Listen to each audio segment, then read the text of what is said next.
Hi, welcome back to another class from Sevenaria University. My name is Israel Joseph. I'm the founder, director, dean, and professor here at the university. It's our third class.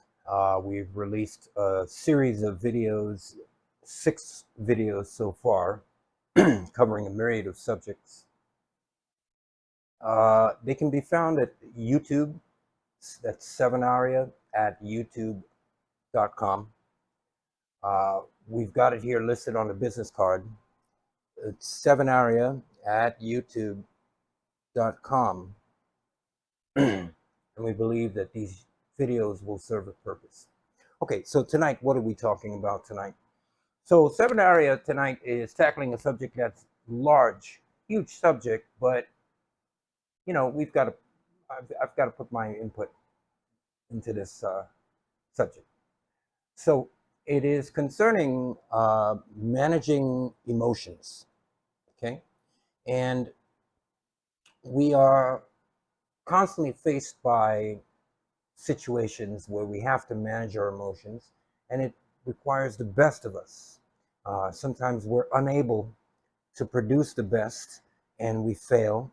All of us have done this, and I just wanted to give a little input and some solutions, some pathways to solutions that can be used to control your emotions as you go through life. So I want to thank you for joining us here again at the university at Sevenaria, and we're going to get started. Thanks.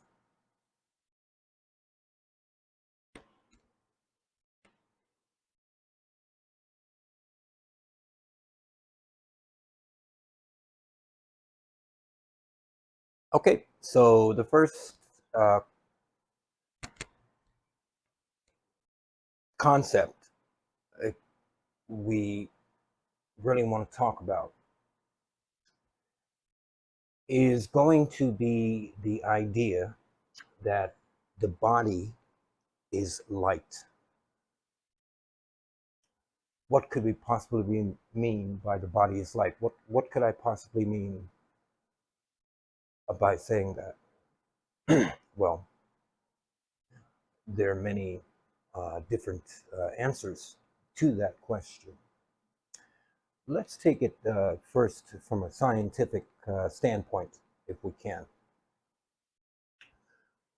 Science is in full agreement, from biology to chemistry to physics, even on to the astrological sciences such as astronomy, that the body is not only made up of star dust and star stuff, but on a chemical and atomic level, the body is basically made up of light particles, moving at either rapid or slower paces.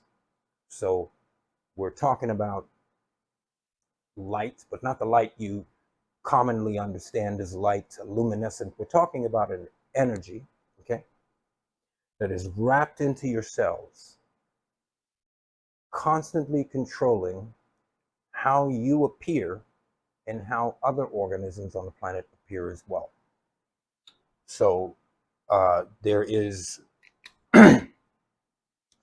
your cell, which is surrounded, your atom, atomic structure, which is surrounded by various electrons in their various orbits, okay?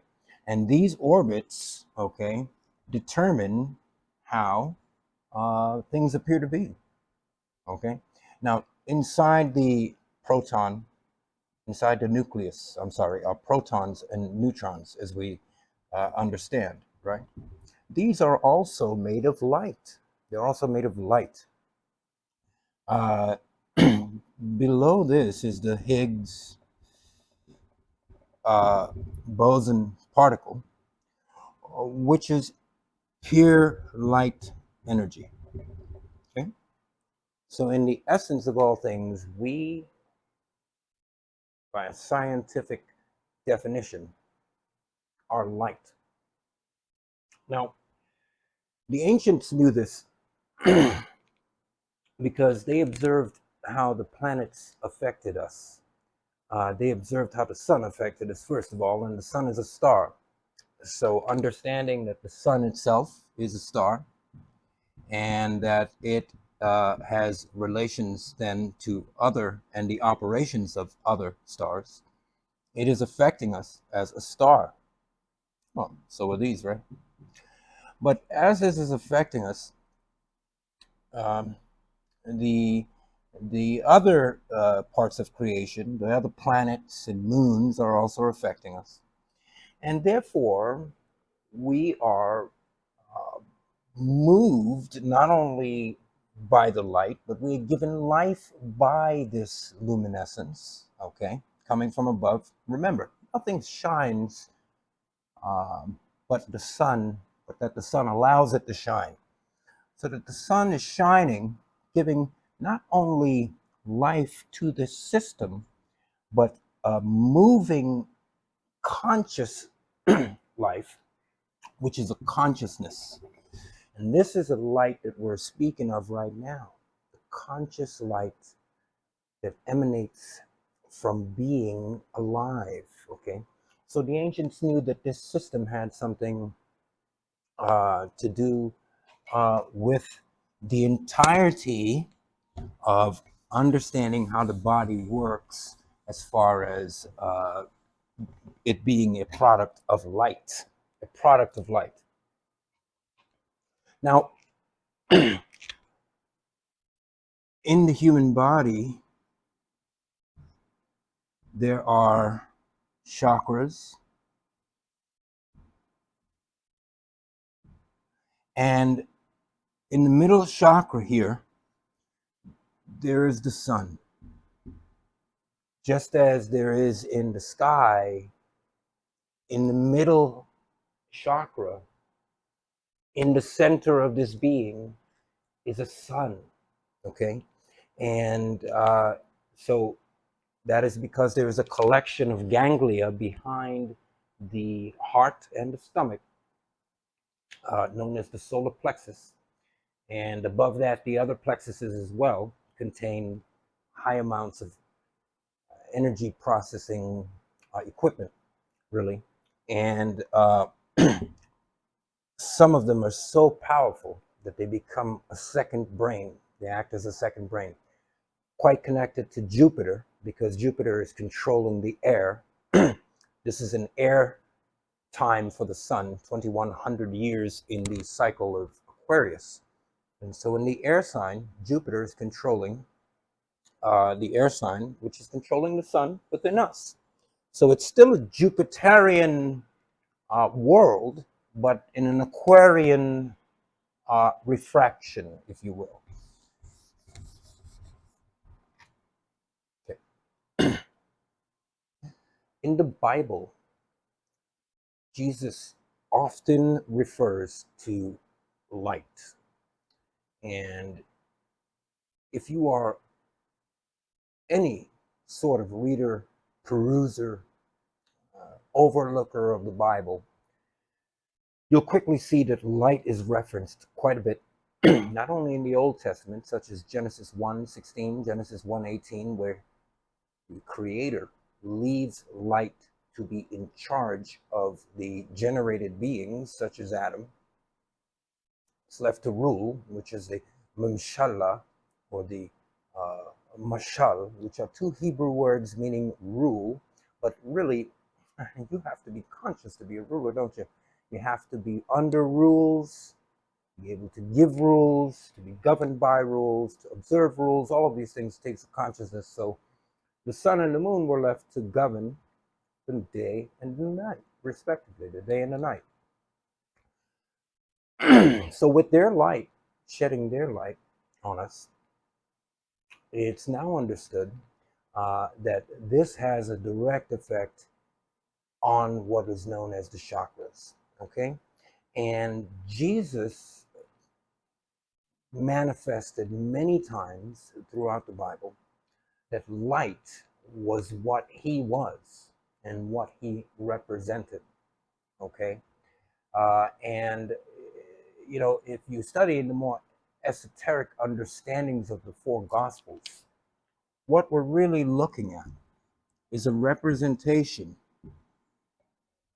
of not only a cross where uh, the Christ was crucified on, but we're really looking at a couple of symbols that represent light. In the southern hemisphere, when the sun begins to make its way down south and shine its light on the southern more countries as opposed to the northern more countries, there's a constellation down here known as the Southern Cross. It's a constellation of stars, you see. And so the sun is said to die on the cross here in the winter, in December. Of course, in the southern hemisphere, it's exactly the opposite. But for us here, when we made this up here, we observed that the sun went down, and then there was a time when the sun went back up as well, and we called him the Lion of July or Judah.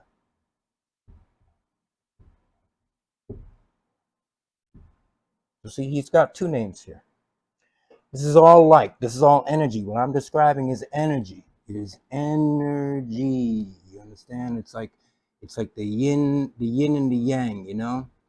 You have darkness moving into light. Okay, that's what you have, and you have light. So you have the same thing. You have a wave, the same kind of a wave. So the sun dies on a cross. So we're talking about light. The world is designed on a cross, since we're talking about the equator, and we're talking about if you divide the earth along its center line. This line isn't as center as it should be, of course. Okay. And we're talking about the original cross that marks the equinoxes and the solstices. So these are the equinoxes and these are the solstices, right? Why are these called that? Because this is an equal amount of day and light, daytime and night. When the sun reaches Aries, it's day and night equal, 12 hours day, 12 hours night. And the same thing here. When he gets to the solstice, it's the longest day. This is the shortest day. So the sun has rules. It's observing rules as it goes along. It's observing rules, right? To make all this happen. You also have what are basically the zodiac, you see?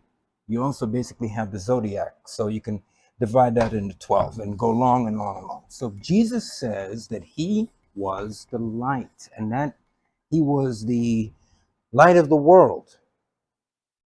And he would return in the clouds. And so these are clear understandings that he was trying to impart as far as the knowledge that that people are basically made of and influenced by the light. And the light is coming from none other but the sun. Thomas, the Gospel of Thomas, is a gospel that was removed, I believe, by the Council of Nicaea. If I'm wrong, well, forgive me, but it was removed, but it does explicitly state that if they ask you who you are and what you represent, Jesus says, say to them, I am of the light. Okay? So that's the light. The light, the body is the light. So we've basically understood that the body is a creature designed of light. And now I want to get into what does that mean and what can we do with that sort of understanding and that sort of power. So we'll be right back.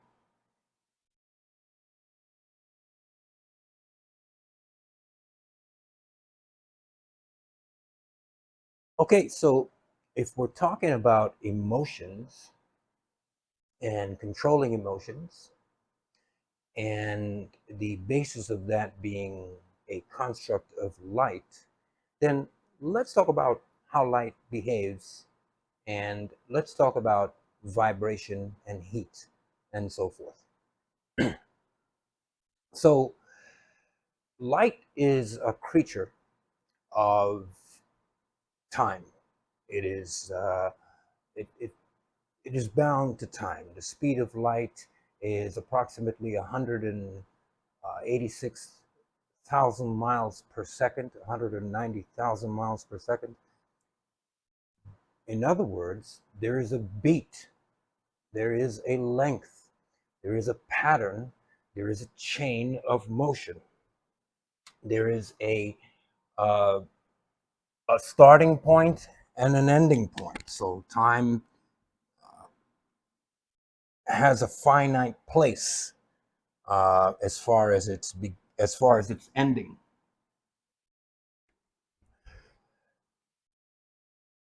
From that place, that ending place of time at 186,000 miles per second, it begins again, doesn't it? It begins again to go again. It begins to go again. So this is the 0 point energy of time being bound, light, I'm sorry, light, if I said time, GHT, forgive me, light being bound into time. So we have light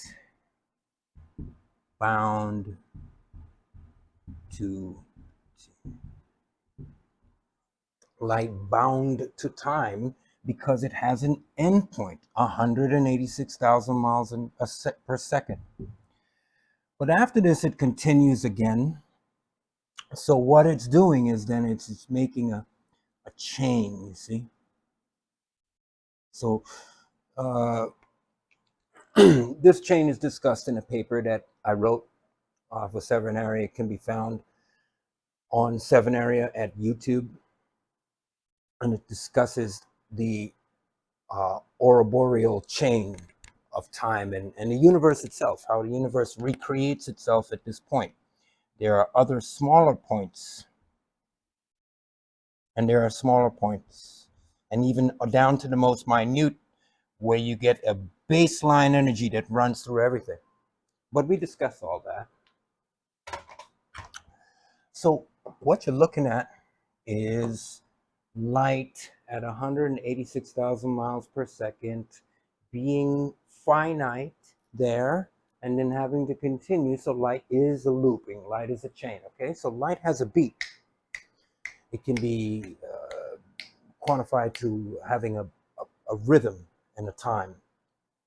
So that means then if light has a rhythm and a time, that means that light has a vibration, because it's not a constant, is it? It's not constantly going without end. It is, there is a break, and then there's a break. So in music, which I'm a little familiar with, we call these measures. These are measures, right? These are measures, right? We know these things, and you got the little notes here, right? Right? You want to play like some songs, you know what I mean? You got to have these things. At least if you're playing formal music, you have to have those things. So we're talking about light here, though, at 186 per, forgive me if I'm wrong, if it's 190, I can round it off, but you guys know what I'm saying. Appearing as a rhythm. Light is rhythm. Forgive my spelling. So light is rhythm. It has a tempo. And this means that Light is vibration. Light is rhythm. Light is vibration. There's a tempo. Because it's moving at 186,000 miles an hour. So you can quantify this rhythm. All right. So we've gotten to understand this new kind of Sevenaria understanding that light is vibration. Okay. Well, I'll tell you the truth. I didn't create that. I intuned it, maybe because of these numbers, but I didn't create it. Long ago, there were people who intuned that before me, and I'm just explaining it in my version in a new way. You won't find it explained this way anywhere, but I'll explain it kind of in my understanding as time as vibration. Okay, so time is vibration. So if we can understand that time is a vibratory creature, then like a horse, like a tiger, like a camel, a puppy, a human being, we can control the creature. Now, time is not a horse, although horses run by time. Time is not a baby, although babies grow old into old people by time. Time is none of these, yet it's in all of these, giving us clues to its essence. So, I'm sorry, I'm light. I'm sorry, I keep saying time. Forgive me. Light is not in all of these, is in all of these, giving us clues to its essence. Light is in all of these, and it requires time in all of these, which is what I'm trying to say. So, light in all, time in all, vibration in all. So you have light, time, vibration. See how that's working out now? Okay, so you got light, time, vibration, okay?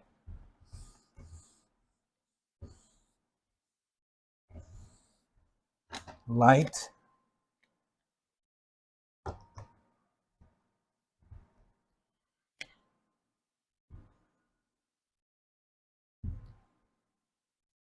you probably can't see that marker. So, and I'm doing this as a live presentation. So if there are any disruptions, just understand this is live to video.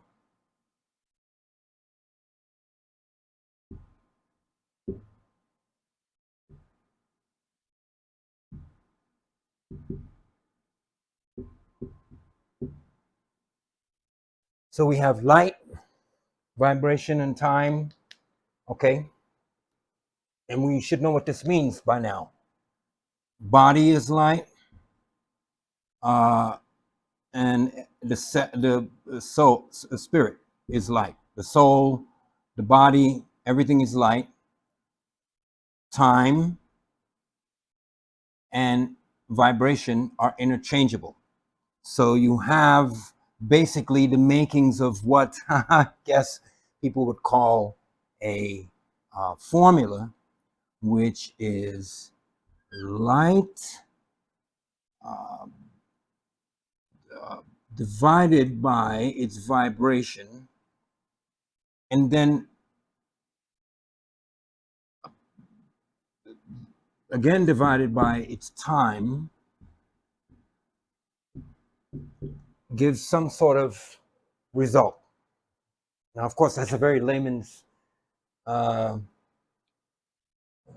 formula, right? But I'm just trying to break it down into something simple. Light, vibration, time. You can even put the equal sign here, I guess. Light equals vibration equals time equals what? What are we looking at? Now remember, we're talking about emotions. So I'm trying to break it down that the body is light. The body is light, which means the body is under a vibrational quality. Time, again, 186,000 miles per second. And so that is time, like beat, like the measure of a music. Remember we talked about the music measures, right? Right? Right? Time. Okay, we can do this. So it's light, vibration, time. Okay. So I talk about this because I want to apply this to the cure for um, emotions gone astray. Okay, that's the cure. It's going to be the cure for that. Okay, so let's get to talking a little bit more about what we will call the ultimate transformation, what it's all about into this cure. Okay, so we'll be right back.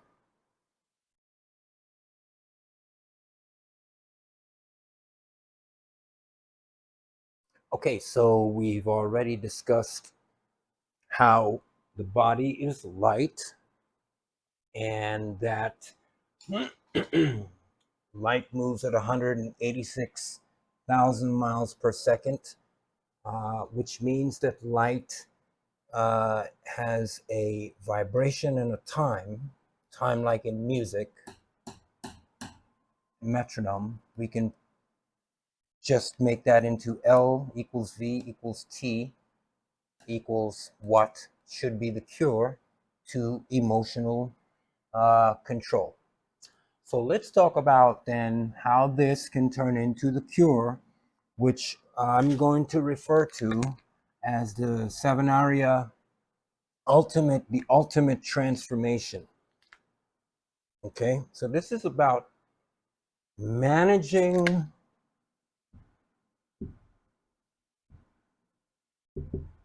emotions. As I said, it's something we've all had trouble with. I myself, growing up, I'm 51, I'm going to be 52 in February, excuse me, January, in February the 6th. And I have had my fair share of, uh, you know, emotional bouts. And let's name some of those emotions. Uh, there are better emotions like love. Love is a great emotion if expressed properly. There's a difference between love and lust. Most people don't understand that difference. We never taught that difference. The society, we don't like to admit it, but art is affecting society. Society is not really affecting art as it should. And love is given to us on a palette of lust. And we can't differentiate between love and lust, except if we're dealing with a puppy or a grandparent or someone dear to us as a dear friend, or if we are lucky enough to find that significant other. Most of the time, we are looking to possess things, which is part of our emotional problem, part of why we lose control of our emotions. Love is a huge uh, understanding and misunderstanding. Anger, of course, everyone's been angry. Um, there's two different types of anger. There's the anger of frustration, where you're frustrated. There's the anger of where you're feeling slighted and unjustly treated. And then there's the anger where it stems from things like jealousy and rage. So lots of choices there, right? And you have happiness. Of course, happiness is just a basic contentment with what's excuse me. Happiness is the basic contentment of where you are and what you're doing at the moment. Okay. There's joy. Joy is a great expression. If it's felt all day long, then you have to, that's great, but you have to wonder why that is. Joy is a rare feeling, and it's really, really felt upon those special occasions. And it's one of those words that shouldn't be really used loosely. Sadness, of course, we've all felt that. Tears rolling, the loss of a family member, the loss of a pet, loss of a business associate, the loss of a business, the loss of a family member, a friend, uh, the loss of one's internal understanding of oneself, the changing of time, getting older. Depression, we've all been there, feeling like you're not worth anything. You're have a feeling of literally have a feeling of worthlessness, as though you are valued at zero, which is of course just in your mind. You're living and you're valuable, and we're going to learn about all of that. There's anxiety, which can result from actual problems or imagined situations. In that case, it's paranoia.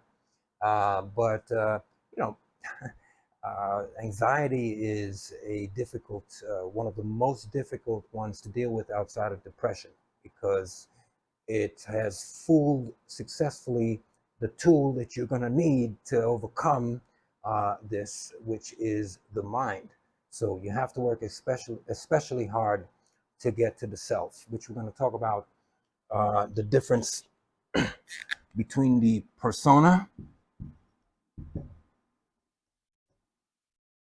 the person,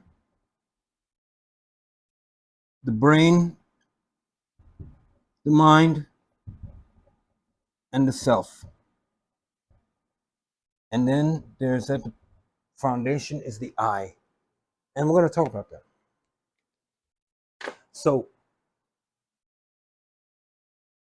basically, you're going to want to uh, control your mind as far as anxiety goes. Now, worry is like the family member of anxiety. They live in the same house, but they're not quite the same. Uh, Worry is just it seems normal, but really it's a fruitless task if you think about it, because worrying isn't quite praying, it isn't quite anxiety, it's just kind of letting your mind be occupied with imaginations of the most unproductive and unfulfilling sort. So, worrying, which of course, we all are guilty of doing, seems unproductive when you really put your mind to it. Okay? So, all of these kind of emotions can increase your heart rate,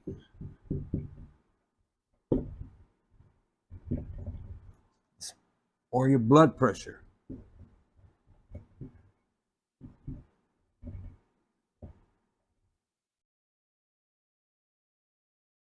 Okay? So your heart rate or your blood pressure has a pulse, it has a time. Your heart rate is beating in a certain pulsation, and so is your blood because of it. And it is the light functioning within that is the charge of all of this that is helping that to occur. So heart rate and blood pressure is completely tied into uh, your emotions. Okay. Good. So now we're going to go through the idea that we're going to use light in order light and its vibrational quality. This is what I want you to understand. The light in its vibrational quality, not its energetic quality. Okay, it's it's magnetized quality. Its radioactive quality to change our feelings, our understandings about subjects and about our own self, actually. So first, we're going to talk about uh, all of those emotions as it pertains to these six individuals here. 1, 2, 3, 4, 5, 6. Okay. So your persona is who you show the world. So your persona would be like your business model. Like you meet a client. Hi, how are you? My name is John. I'm glad you came in my store today. You don't sit at home and talk to your uh, significant other like that, right? For instance, right now, I am speaking in a way that maybe I don't speak every day, but I'm trying to be as clear as possible. So it is necessary to create a standard way that you can express yourself in a consistent manner. And that's consistency is important to some, not to all. The second step is your person, who you are when you come home from work, in front of your neighbors, in front of your family. Okay, so this is at home. This is your at home person. This one is your brain. Now, in between these two people who seem very real to even these two and to others, this is where reality really begins. Here at the third level begins the reality of who you really inside really are in the brain. The brain operates the entire system. It takes control of uh, well, technically there are 4 brains in the human body. You can see that I've drawn some of them here. This is a heart, and this would be the spinal cord. This would be the sacrum, and the coccyx, which is the end of the spinal column. Okay, and it would be connected to the brain, which I try to represent here. Okay, now the brain controls most of this stuff, but a lot of it too is controlled by what are called plexuses.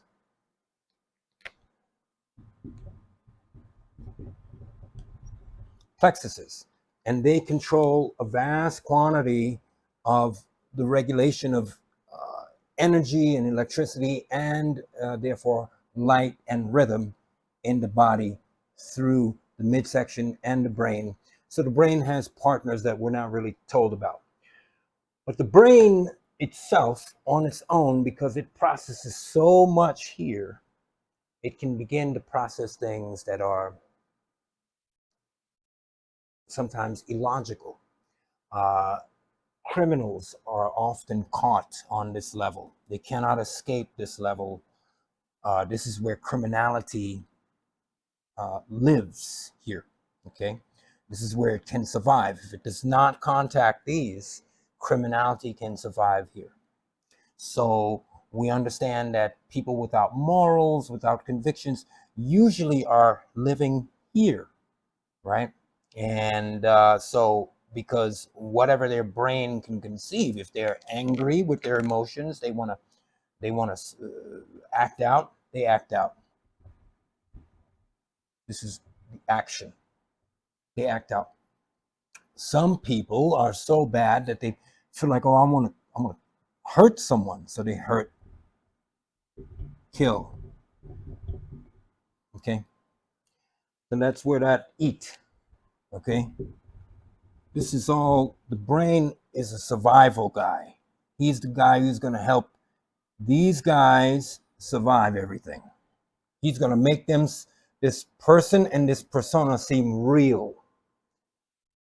But what we're really talking about, the real person lives in here. This is where the real person lives, in the mind and the self. Now, it's the mind that feels the need to regulate the brain, to regulate the brain. The brain wants to act, hurt, kill. The mind says, whoa, horsey, don't do that. We're gonna chill for a minute, right? And then there's the self, who, when the mind acts on the brain, it produces the feeling of the self. This is a feeling. Oops.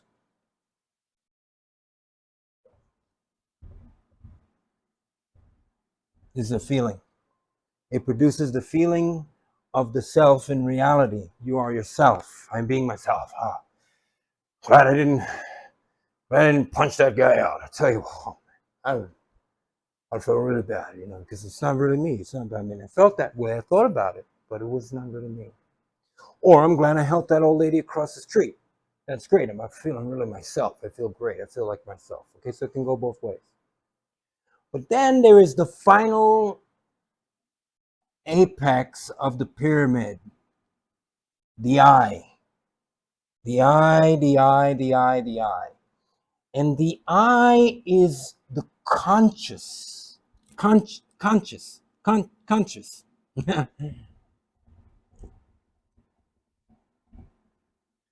consciousness of the self, okay? It is the consciousness of all of this.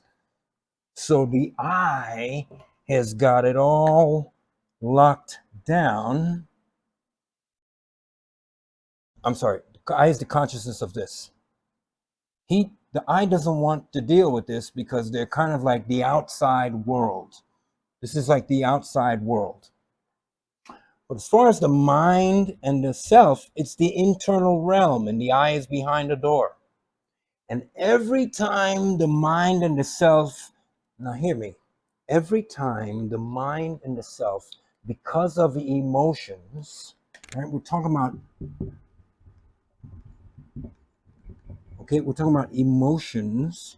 Every time the mind and the self, because of emotions, cannot handle the pressure, the mind and the self cannot handle the pressure of these guys, the I steps in. The I is the all-controlling voice that speaks to us in our moments of confusion. The I is the consciousness that tells us this is wrong. You know this is wrong. And there are some people who live in the brain and they can refuse this I all day long. They're just refusals of the I, and their path to the heavens are different than those who are accepting of the I. That's a different conversation. So the I reaches in. So you have the persona, the person, the brain, the mind, the self, all struggling. These guys have more weight, but then suddenly they fall, and the I suddenly swoops in and says, don't you let that happen. It feels terrible. And suddenly they gain control of all this. It goes on again. See how that works? It always works in a wave. You see? It works in a sine wave. You see? It always works in a wave. Look at that wave. You know what I mean? It works in a wave. So you're talking about emotions, again, is a wave. The persona is the outward expression, the person, the inward, the brain, the thoughts, the mind, the helper, the self, the feeling of the spirit, and the I, the true God. This is God. This is God in us. And if you don't listen to that voice, then you're missing God, right? So if you don't listen to that voice, you're missing God. All right. So we're talking about the ultimate transformation. So it's managing emotions. So emotions, we've talked about how they are built from these six places here, okay? And why they are built. So we're going to go ahead and get rid of this, okay? Okay. Now, what I want to talk about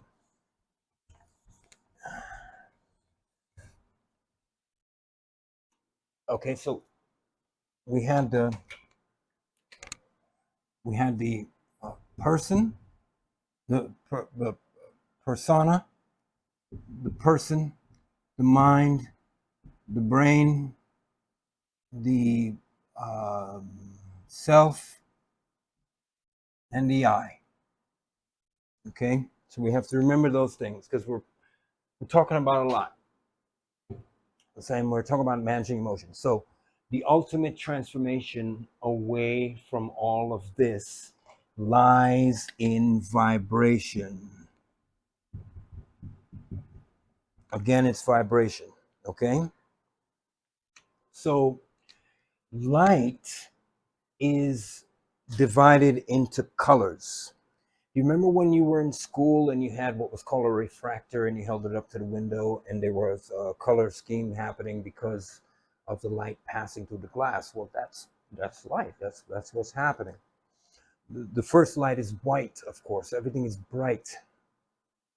Uh, then light broken down into its first two dimensions would be a red light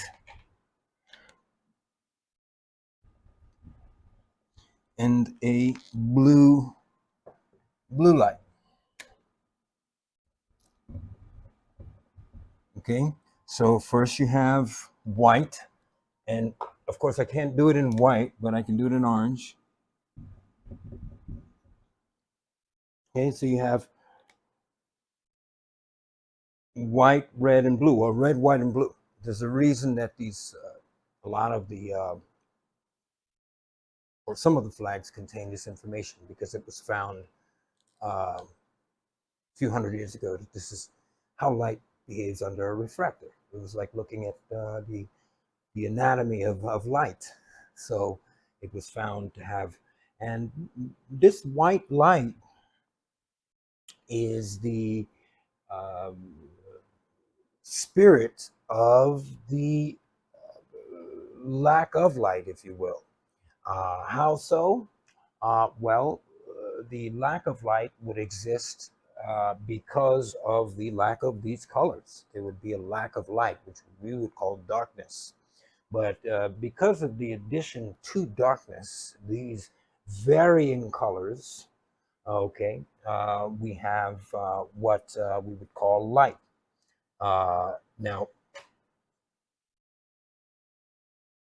the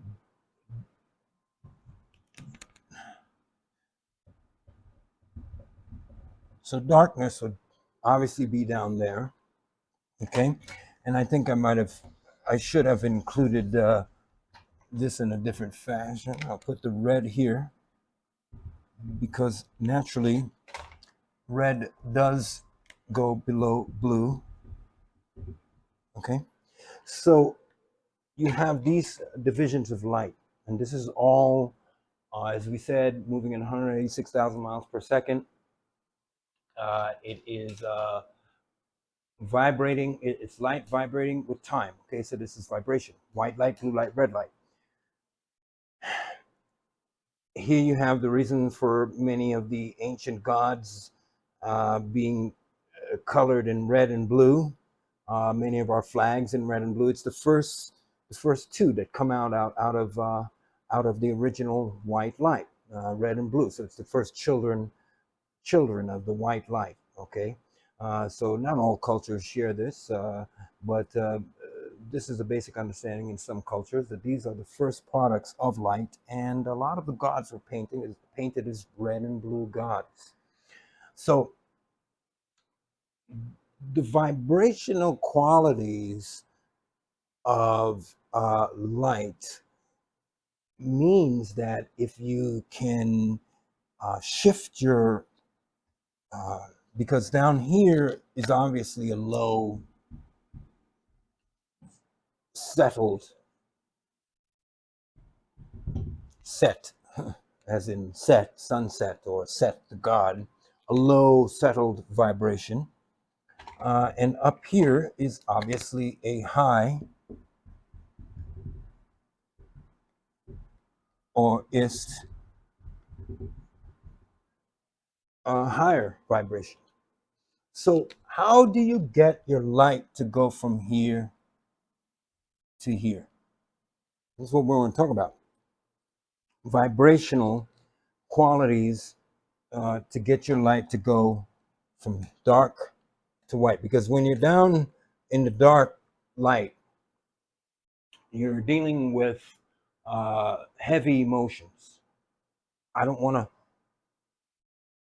as they say, insult your intelligence by explaining why, if you're here, you're dealing with sadness, and why, if you're here, you're dealing with happiness. So we'll just skip all that. Okay. So here is what we're calling the ultimate, the UT, the ultimate transformation. Okay.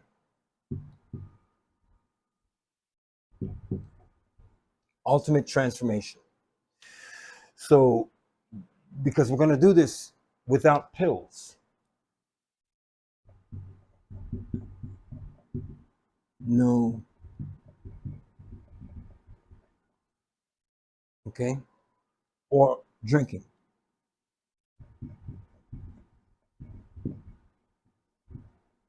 Okay. We're going to do this all without that stuff. So this is going to be the ultimate transformation, because if you need pills, that's cool. You can do it. But hey, the ultimate transformation would be without pills, right? I mean, I don't mean to insult anyone, but it's just something we have to hear, right? So this is the ultimate transformation. Okay. Now, let's go ahead and talk about how we're going to accomplish the ultimate transformation.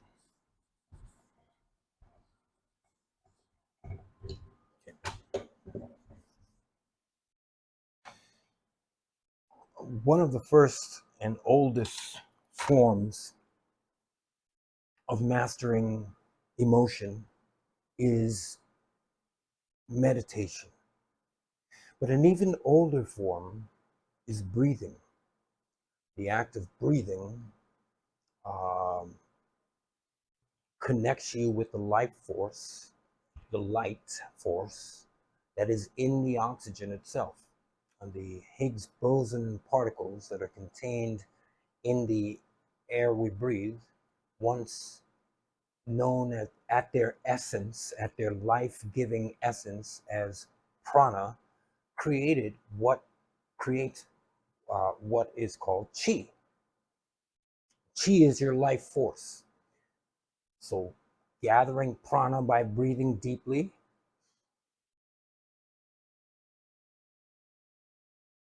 and exhaling,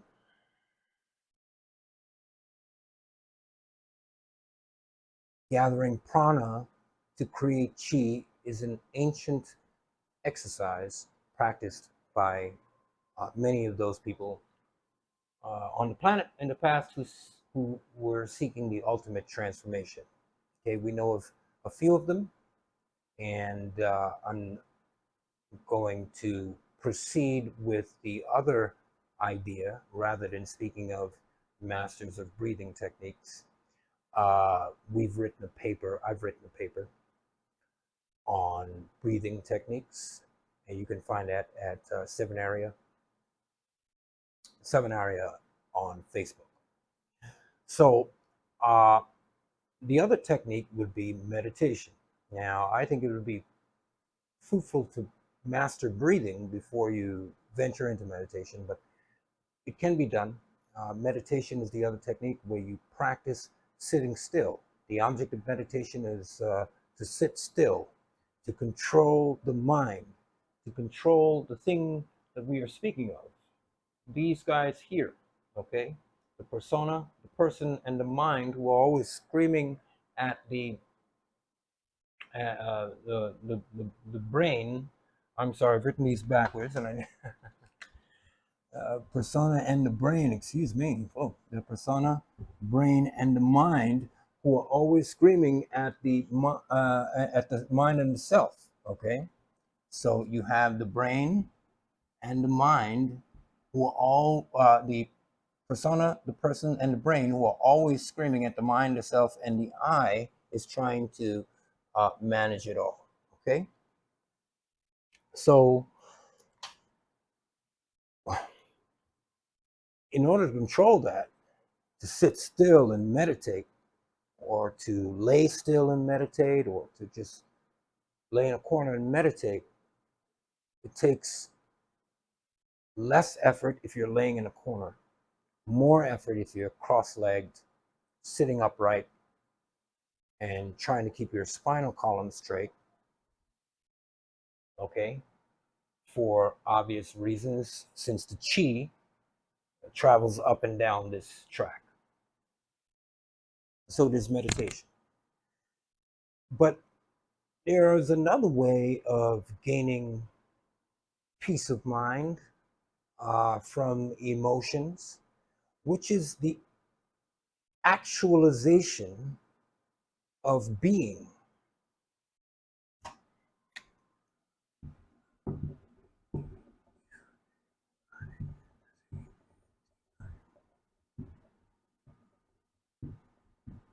And what do I mean by the actualization of being? I mean that when you think, be. Okay? When you think, be. The actualization of being. When you think, be. You happy? Want to be happy?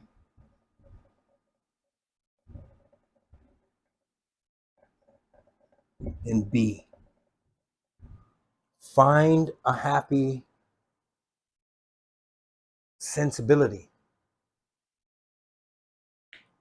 and work with it. Now, actors often get close to this when they can control their emotions and bring forth emotions and drag them back. That's why we can understand that emotions are at some level a form of mental control or lack thereof. Now, actors aren't bringing forth real emotions, of course. They're masters of illusionary emotions, but they do quite a good job.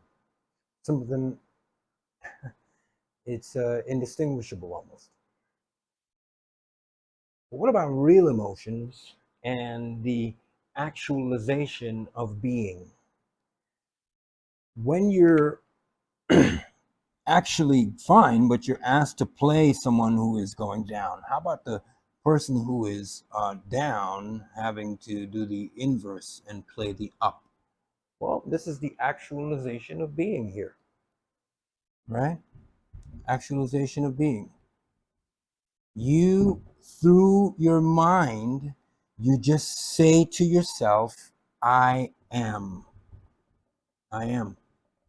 And you do it.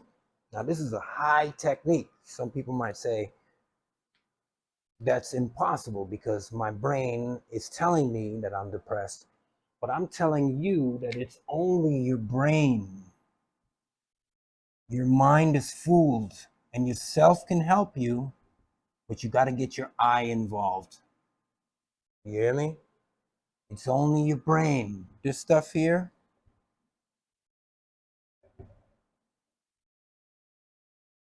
that's only your brain. Your mind is fooled. It's trapped. So you got to get yourself and your I involved to solve this particular issue, to get just to lift yourself, to acknowledge the depression, and acknowledge the depression and to rise. Right? So this is actualization of being. Okay? So we're going to get rid of all this.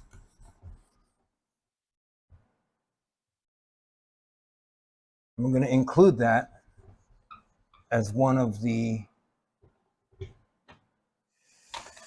actualization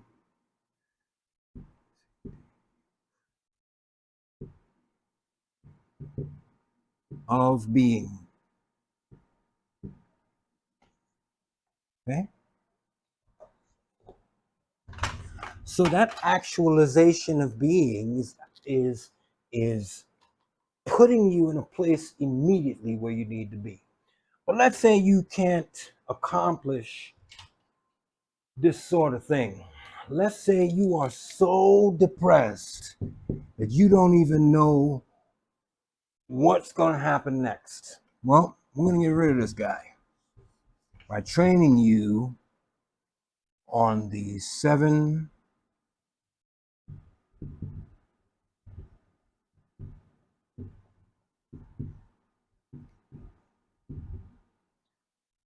principles of Toth. Okay? So when we come back, we're going to talk about how these principles, because they are dealing with vibration, can help you with emotional situations. So we'll come back and talk about the seven principles of Toth when we get back.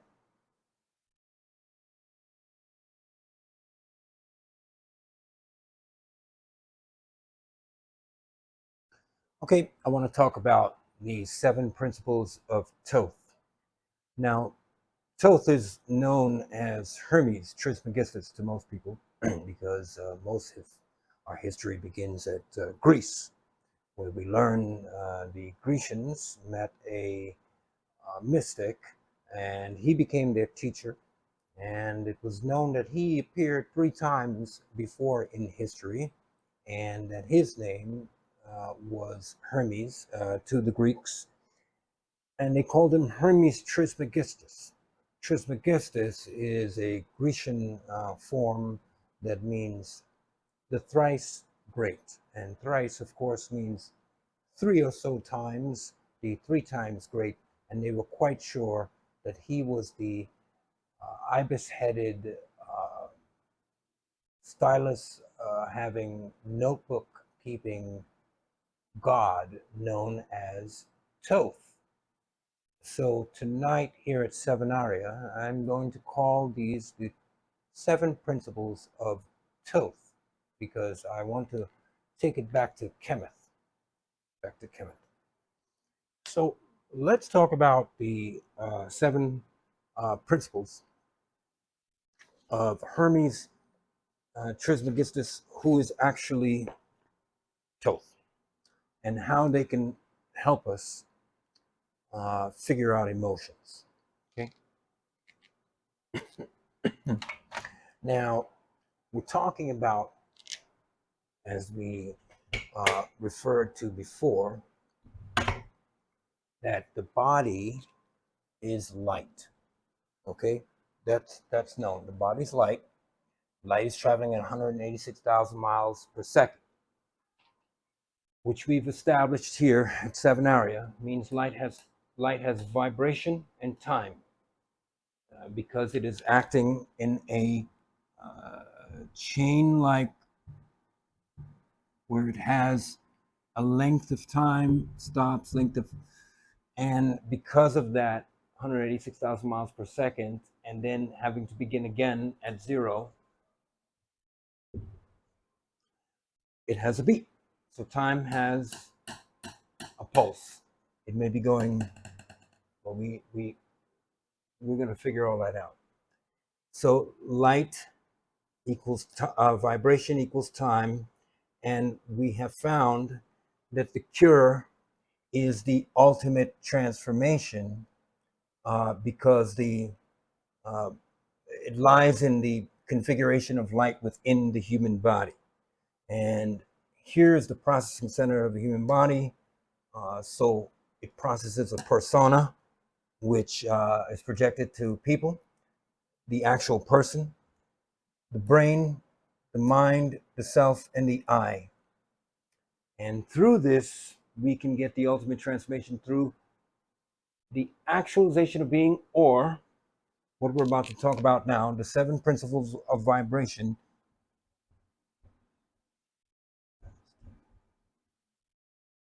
Tuning, rather.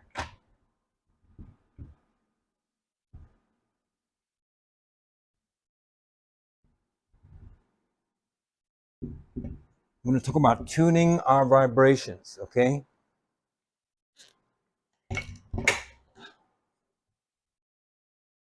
Okay. So the 7 principles of Toth. So tuning your vibration, tuning your light, tuning your energy. Energy is who you are. The first principle of Toth, number 1, is the principle of mentalism.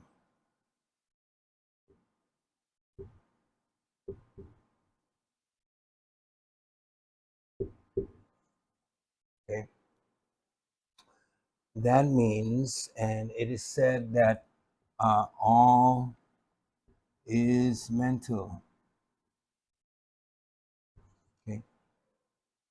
Now, what does that mean? Well, it means a lot of things. You can probably figure out what it means on a basic level. All is mental. Whatever you think about is what your world is going to be. So if you're thinking down in the negative form of light all the time, and you're always thinking about negative situations down here, then you're going to be negative.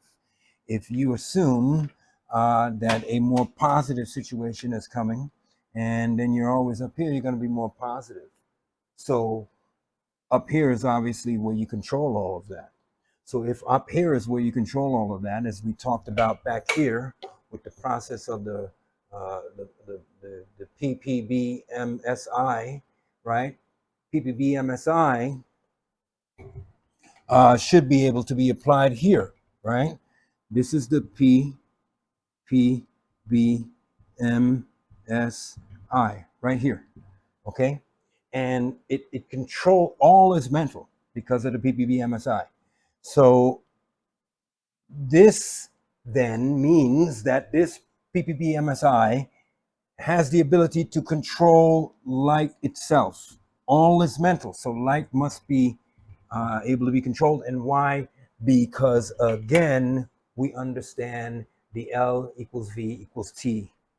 Okay, so the L equals V equals T. Okay, that's why light can be controlled. Light, light has vibration and time. Okay, and it's bound to time. It's bound into time. So all is mental.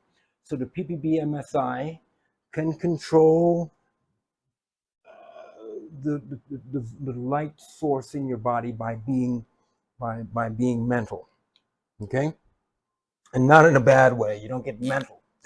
Don't go mental on me. Okay, so 2, the principle of correspondence. Okay.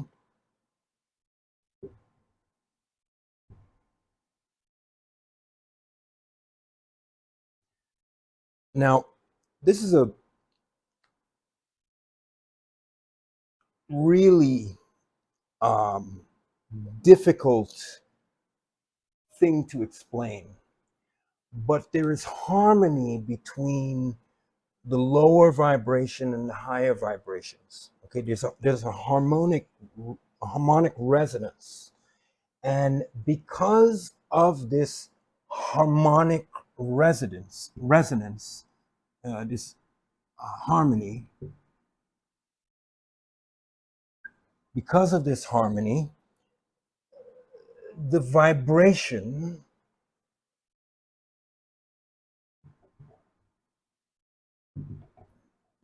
can again be tuned due to the principle of correspondence. So the principle of mentalism is understanding that all is mental and that you have power over the LVT through the use of the MSI over the PPB,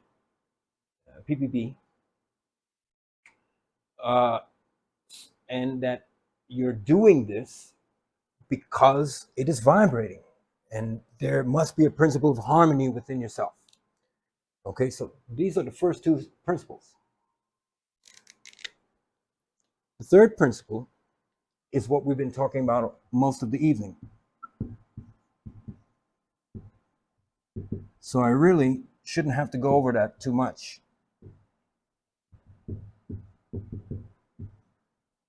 It's vibration. Everything's vibrating. It's telling you that the light is vibrating. Use the MSI to VT, to control the vibration and control the time of vibration between these two areas to achieve control over the P.P.B. The fourth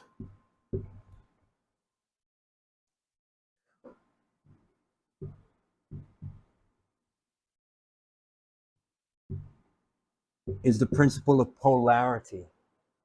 And what does this mean? Now I'm going to draw a little graph here.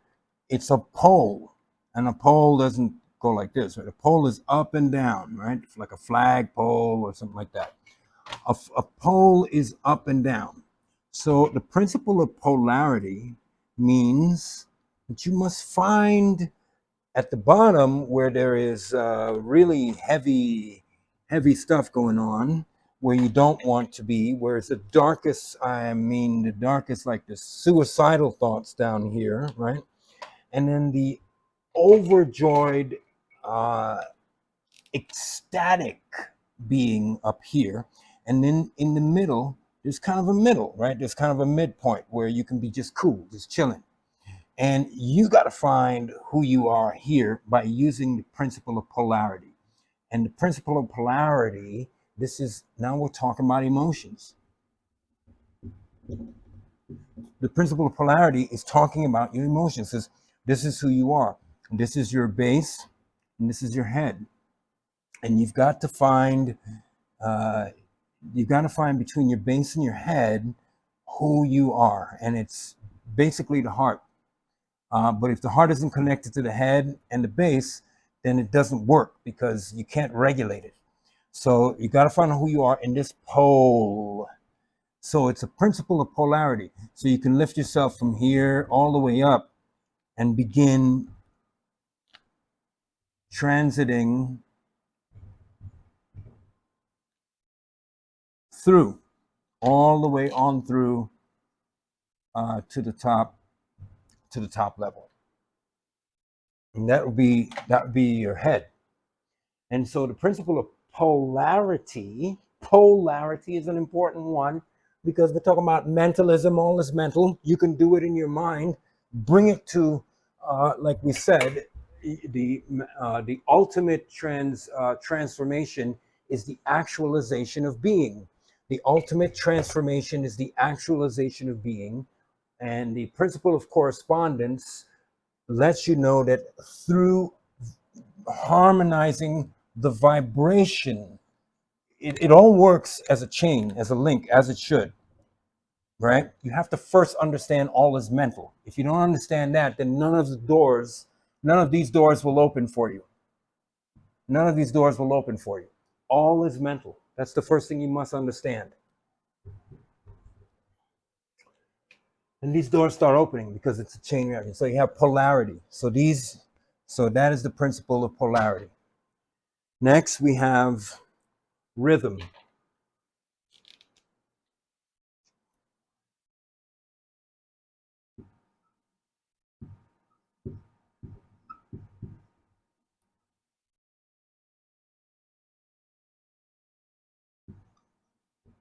All right, rhythm. So that is exactly what we've been talking about. Time and light. Time and light have rhythm. Light has rhythm because it's bound to time. Remember, we were discussing here that light is bound to time. It has a vibration because it's bound to time. It has a pulse, right?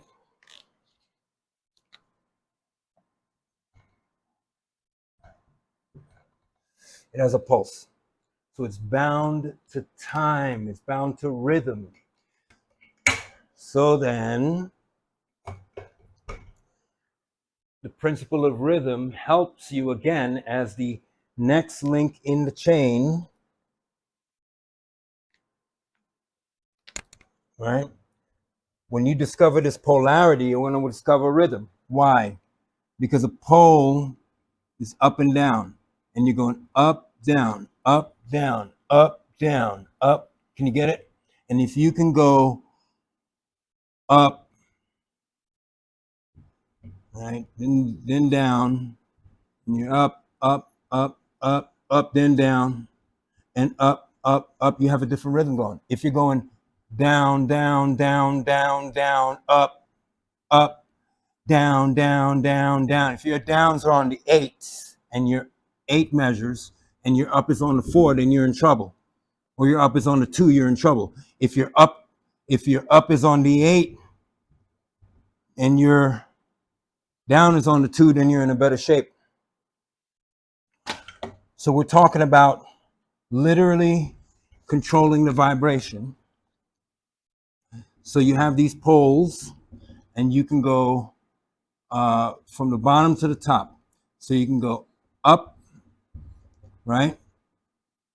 And you can go down, both 4, like in music. Or you can mostly go down 8 and go up just for 2 beats, like in music. Or you can mostly go up, like in music, for 8 beats and go down for 2. Because vibration, rhythm is understood, time is understood, light is understood, okay? Because light is in the body is light. Light is bound to time, and time is rhythm. And this is why then you can control your emotions through a rhythmic breathing, or just the actuality of being, because that's a rhythm too. The actuality of being is a quarter note. The tuning of rhythm through active participation is 16 notes. 16. Okay? So we have the difference between doing a lot of work and hardly any work, but all the work. The actuality of being is doing hardly any of the work, but all of the work. The actual work is doing the work and getting the results, as well as the actuality of being is getting the results. So we have 2 more to discuss, which is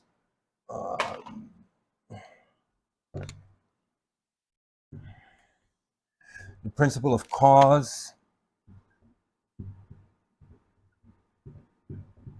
and effect.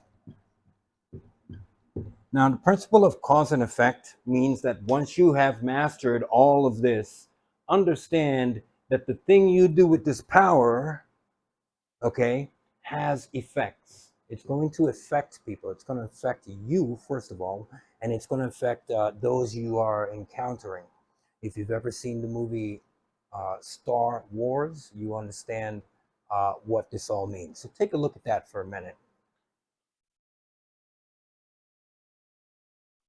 So we're talking about effects on people and counter effects. So cause and effect. Remember, mastering all of this, mastering your mental P.P.B.S.M.I, and your L equals V equals T, the actualization of being, and the ultimate transformation. In other words, managing your emotions will put you in a place where you really, you're affecting everything. You're affecting your family, your life, yourself, your friends, your job, your business associates, your artistic associates, the neighbor next door, your pets, your fish. You're affecting everything. So manage that as well, because what you have then is a second layer of emotion that will develop itself around the emotion. No matter what you do, you will find these second layers of consideration developing. These are,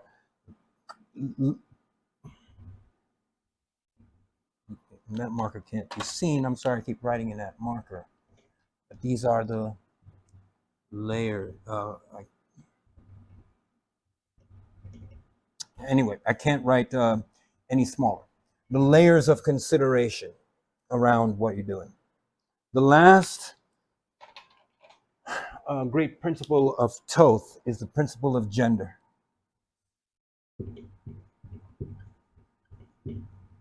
And that just means, it doesn't have anything to do with sex.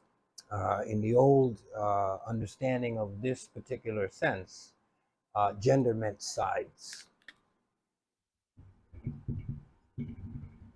So this simply means that acknowledge that everything has two sides. When you develop this consciousness, this concern, everything has two sides. And in the end, you mustn't become jaded. Because if you don't observe the principle of gender, you'll become jaded. You'll expect the world to work only here. And the world works here and here too. I'm afraid it does, and it won't stop because it's a yin and yang system. It's a system of yin and yang. It won't stop. So you must be able to accept gender. So what have we done? The 7 principles of Toth, which is dealing with adjusting light through time and rhythm, which is what Sevenaria is teaching from this standpoint, to help the MSI, which is the mind, the self, and the I, allowing the I to help the self and the mind control the persona, control the brain, the person, and the persona, right? So we're calling that the P.P.B.S.M.I, and that in turn will then settle you down enough to help you understand that light is what the body is made of. You're made of light. We've established this through science and the ancient teachings. So light has a time it runs on, 186,000 miles per second. And that means it has a quantifiable rhythm, a vibration, and a time. And so the 7 principles then will say that, okay, if that's true, if it has a rhythm and it's a vibrational and it can be shown to have a length, a beginning and an end, then mentalism and all of these can apply because it is then mental. Time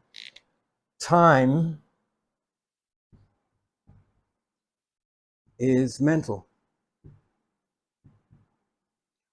Time really does not exist. Everything is happening at the same time. Rather than things going from start to beginning, it's all happening at the same time, in the same area of space until this explosion of time ceases and it goes away. So time is mental. And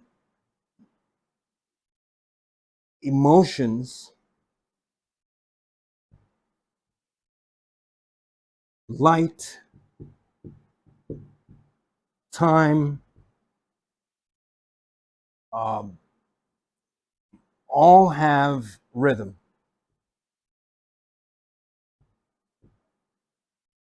So this is important then to move on, because if you understand that time is mental, then all this stuff then, okay, you can establish a harmony. Now, the principle of mentalism, correspondence, vibration, polarity, rhythm, cause and effect, and gender can only help if you apply it and understand how to apply that to cause your vibration to move from lower to the higher sources of vibration. Okay. Let's talk about another way of getting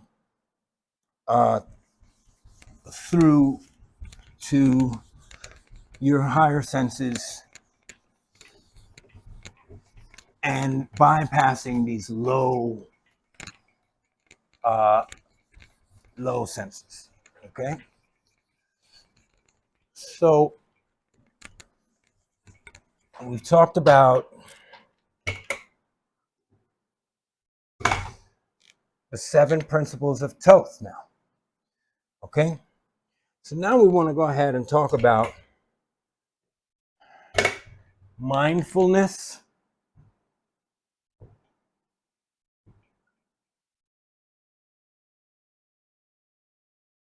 and its effects on your ability to maintain a sane mind. And we'll talk about that in a second.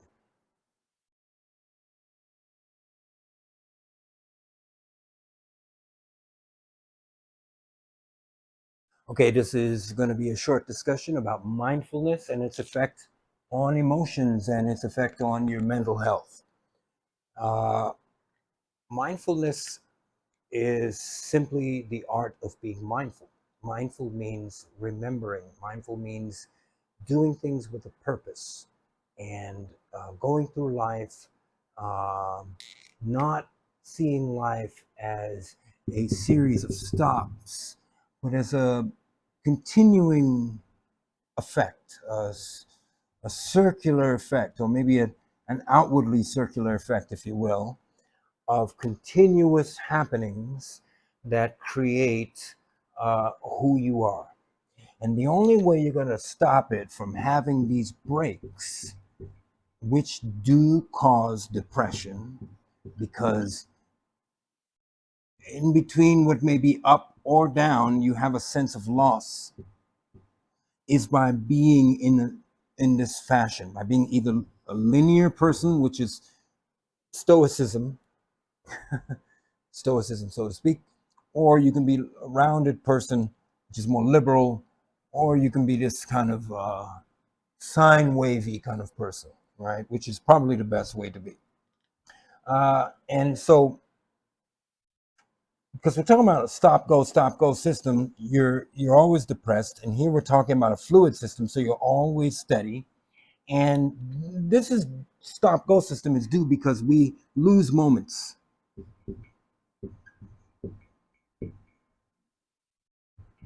We lose moments. So we lose things like our keys, you know, what else? Your ring, phone, uh, and others. And it causes stress. This stress leads to other stresses. And we bring this to people.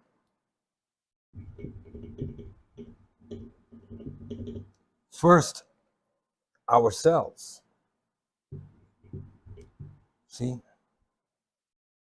So we lose moments, not mindful.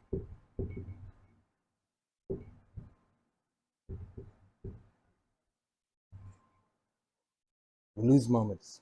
And these loss of moments here contribute a lot to our depression, our frustration with life. Believe me, if you've ever lost your keys and you got to go somewhere, you've stomped your feet, you've been angry, you've cursed, you pounded your fist. If you've ever looked for something that you thought you just put it here and where could it possibly have gone, you've been angry. Well, mindfulness solves that, because if you're always mindful of what you're doing, for example, where you're putting something, or where you're going, where you're walking, or where your feet are touching the ground, or who you're talking to, or what you're saying as you're talking, then of course that can lead to a peace of mind. You see, mindfulness leads to peace of mind because you know you have knowledge. You know where the ledge is. You see, you know where the ledge is. People who don't have knowledge, they fall off the ledge. Every time they fall into that, we all do it. We don't know the ledge. We don't have knowledge. Where's my ring? Where's my phone? We don't have no. We don't know the ledge. The phone is sitting on a ledge somewhere, figuratively speaking. But to know where the phone is to know yourself. Now, right? No ledge. There's a ledge, a physical ledge that you can stand on, And if you're not mindful, you will fall off. And there is an internal ledge that if you're not careful, you will fall into as well, from your mind into your lower self.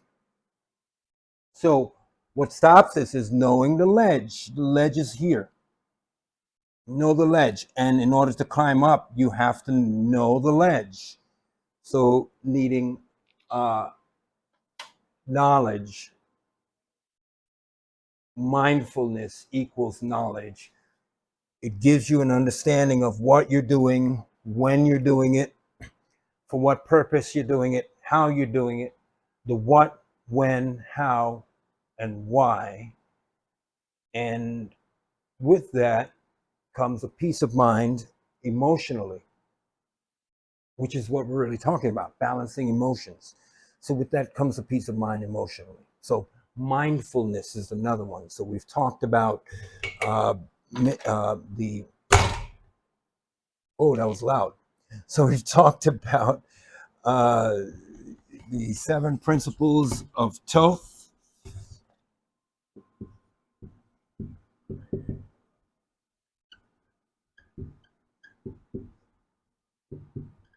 And now we've talked about mindfulness.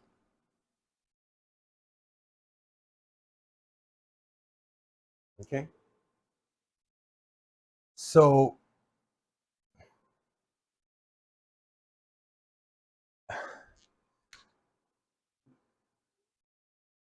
we can see that there's ways to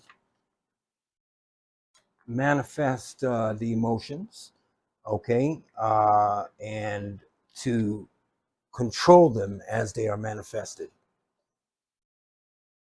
Okay. Also, the other way is to um,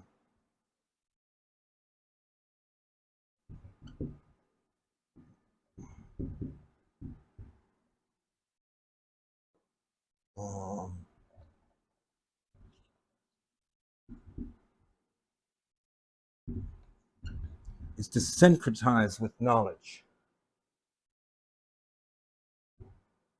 Okay. And in order to syncretize with knowledge, we need to have knowledge. And in order to have knowledge, you need to study. You need to study your world. You need to study other worlds, so to speak. So all of this is your quest to settle not only your mental energy, but your emotional energy as well. Okay. So now we're going to talk about how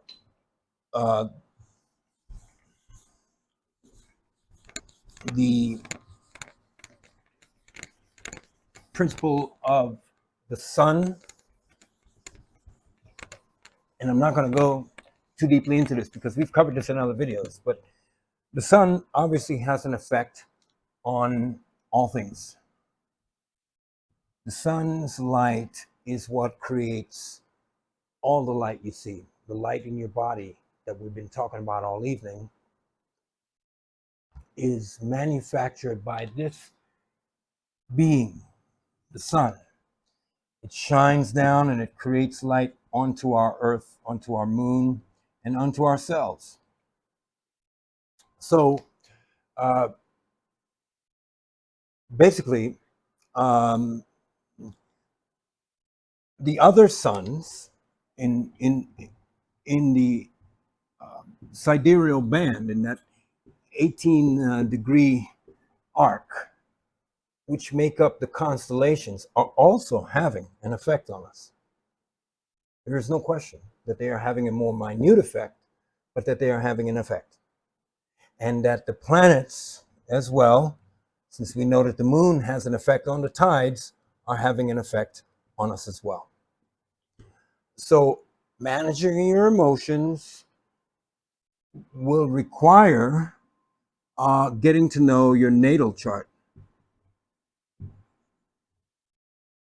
A chart that shows you where the stars were at the time of your birth, so that it can be explained what strengths and weaknesses these stars provide you Everyone's chart is different, and through your life, it's different. Now, Sevenaria, I want to recreate natal charts and rename signs, since the sidereal chart and the tropical don't match, except for about 6 days every month, 2 to 6 days every month.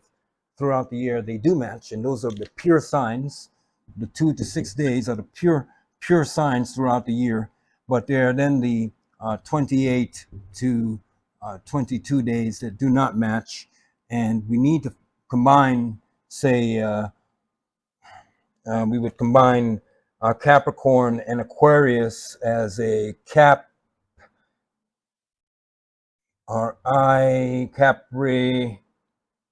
Aquarius, something like this. So Capricorus would be here in the month, but we'll figure that out on another conversation. So in other words, the only true Aquariuses would be in these 2 to 6 days in January. I forget, it's about 2 days in January, February, where the dates actually combine, the sidereal and the tropical. And so they would be the true Aquarius, and then everyone before them and after them would be the Capricorus or Aquaricorn. I'm sorry, Aquarices. Aquarices for Aquarius and Pisces. I think you know what I mean. So the sun is undoubtedly having an effect, and that means the light in you is responding to the sun. But we've already talked about the ways to control that effect. And so I think that right now, what we're going to do is just understand that the zodiac is in effect. Okay? All right. So now I want to talk about this diagram that I drew, that, as I can see, taken quite a beating over the course of the night, but we can fix him by drawing in his or her. Well, looks like a him, but that was unintentional.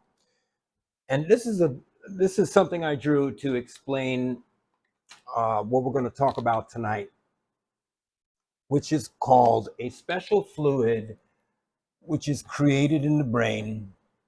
Okay. And this fluid is actually the essence of who you are,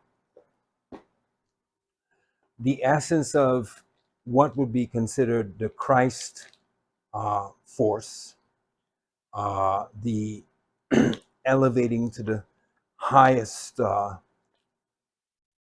position as a emotion, as an emotional expression.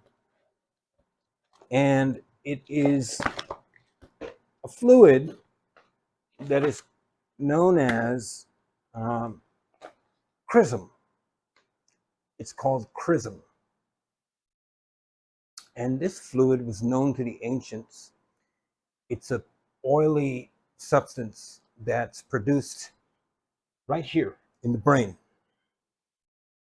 in a place in the brain that's known as the claustrum. Okay, so the claustrum is located, as we can see here,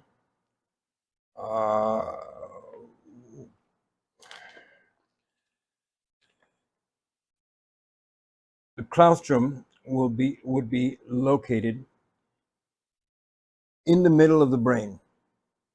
Okay, in the center parts of the brain, we would find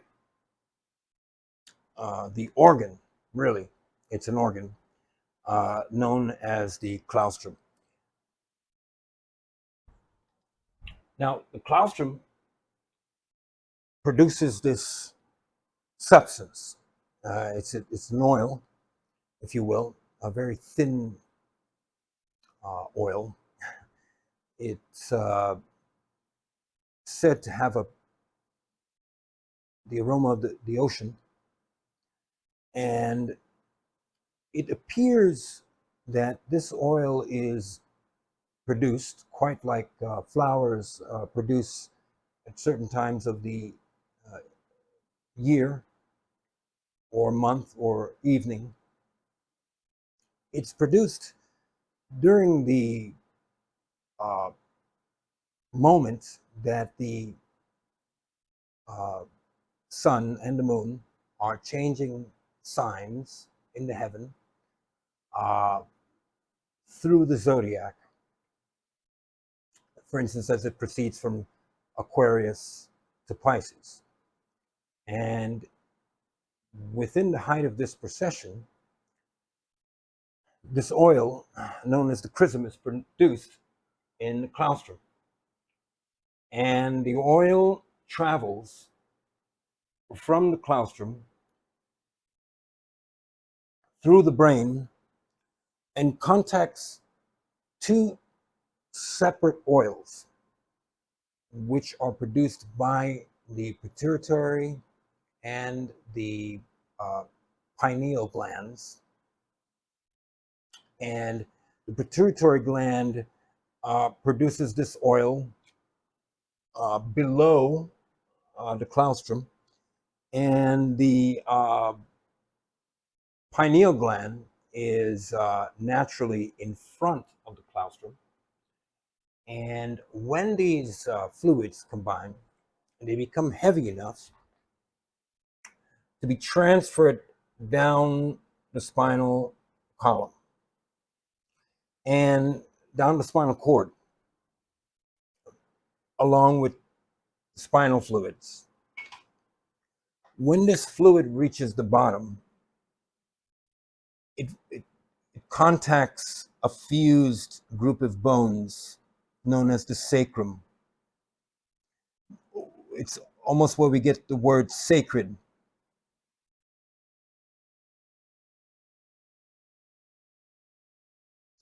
The sacrum, as you can see here, okay, is connected uh, to another vertebrae known as the coccyx. Okay, in here, the fluid is heated, if you will. Now, the secret to transferring this chrism is not allowing it to proceed down the spinal column, because that's a natural process. That's a gravitational process. The key to this chrism and our emotional control is energetic process, which would mean returning this sacred oil back up the spinal column to the cerebral cortex, which is here in the brain. Okay?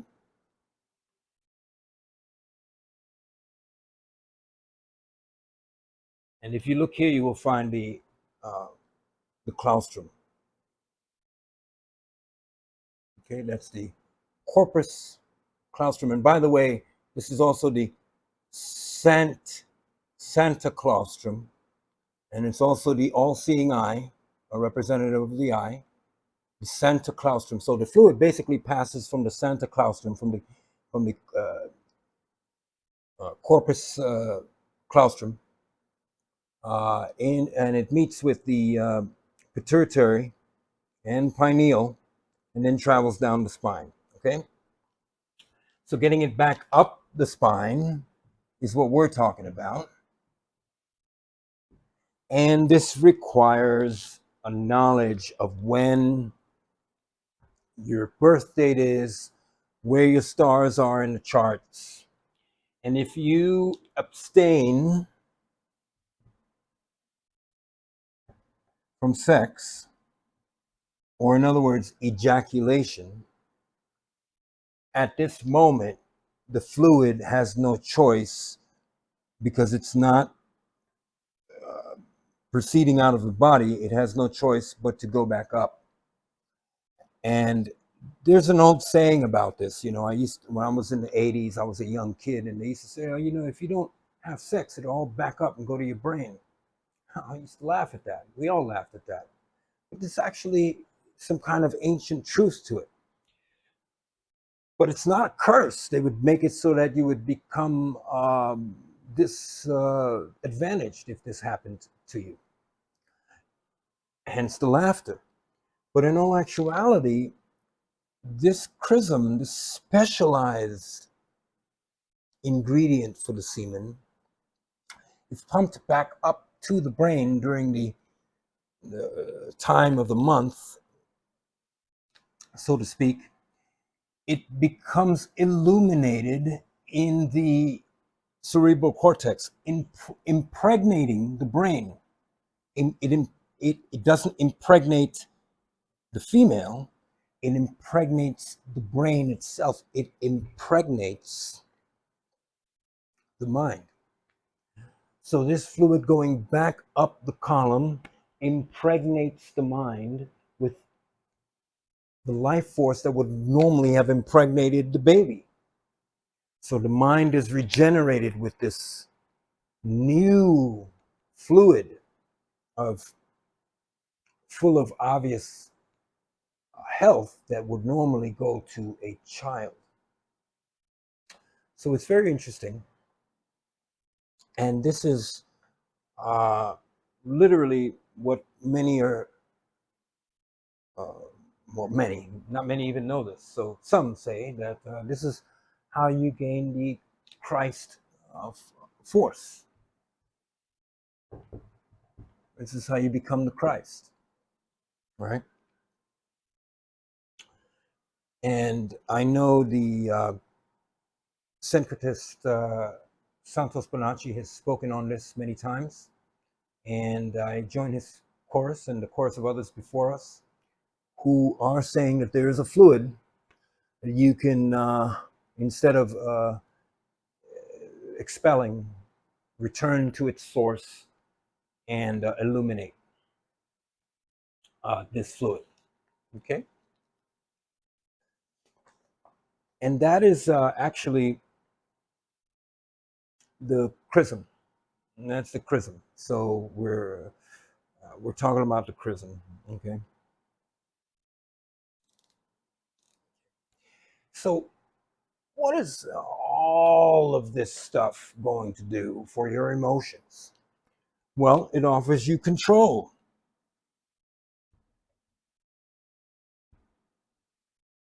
And control equals victory.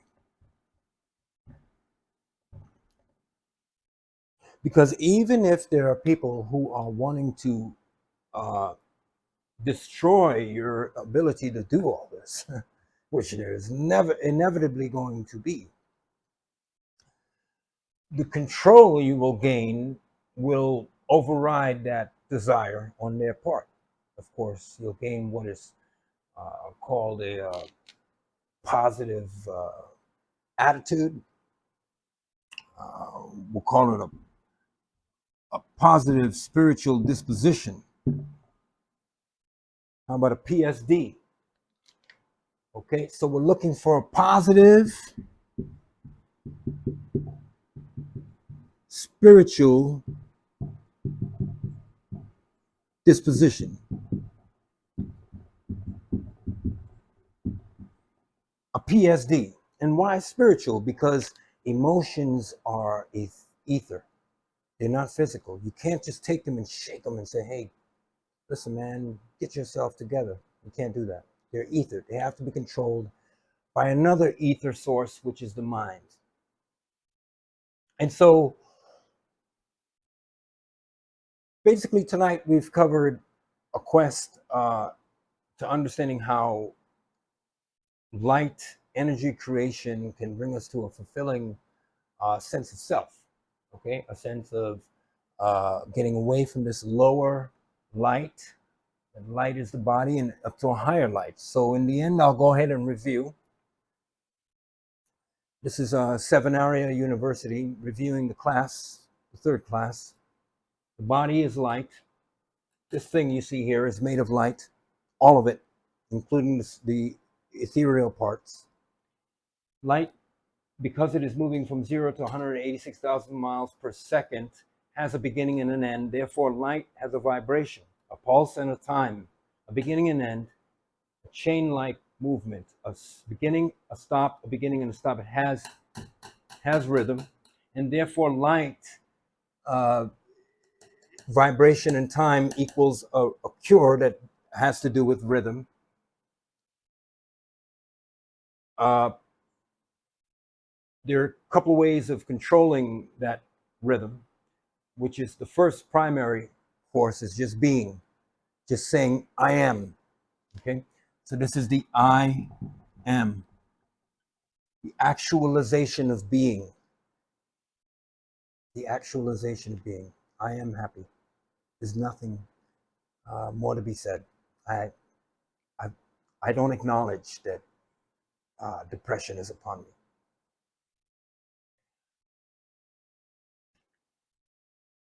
The ultimate transformation is what we're after. So if the actualization of being doesn't help, then we need to get a transformation that is without drugs, without heavy stimulants. And that means we have to manage the emotions. And managing your emotions requires you understand the 7 principles of Toth. All is mental. Understand that first thing and you'll understand everything else. It's all mental. That's the ultimate transformation. That's the actualization of being. All is mental. And then everything is rhythm and correspondence. And if you understand mental, then you'll understand that you can tune everything. We've talked about mindfulness and how mindfulness can help you. Mindfulness by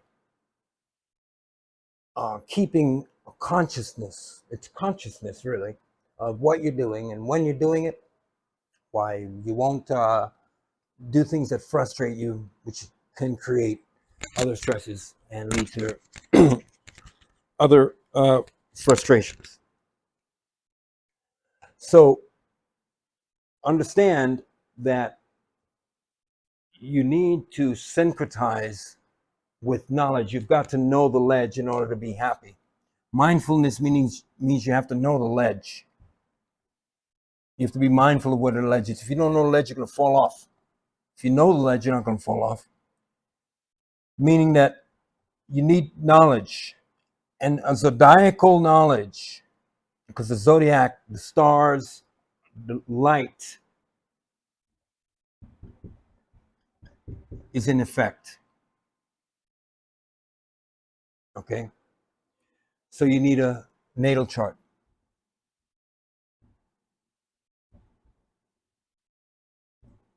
To at least get you started.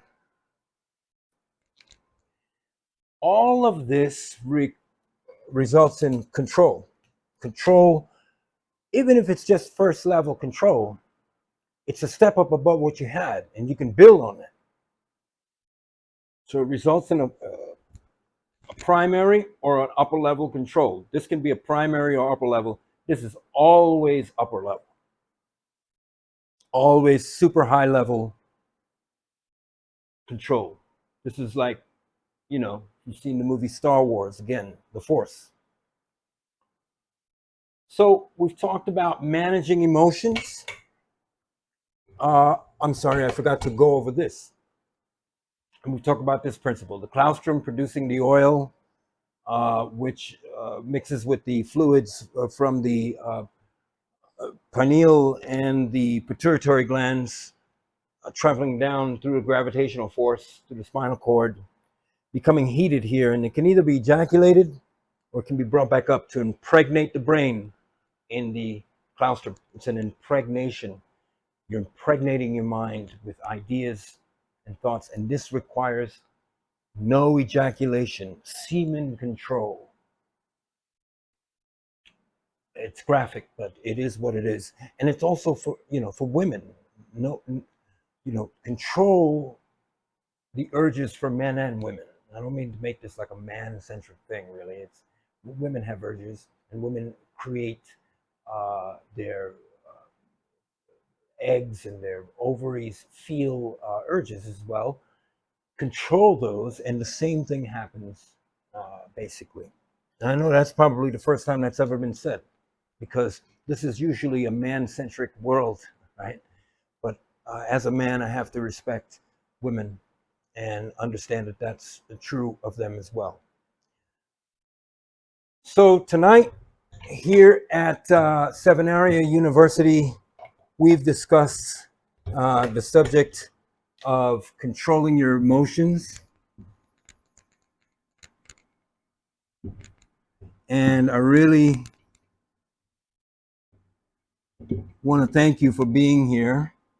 And this was actually a really fun thing to do.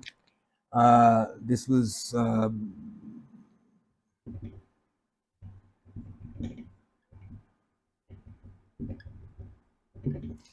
and so I want to thank you for being here tonight at Sevenaria University.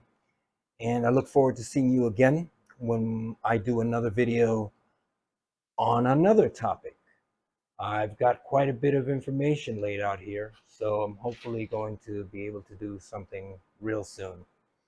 So from me here at Sevenaria University, I want to thank you. My name is Israel Joseph. I am the founder, dean, director, and principal professor here at Sevenaria University. Thank you very much for watching. We'll see you again.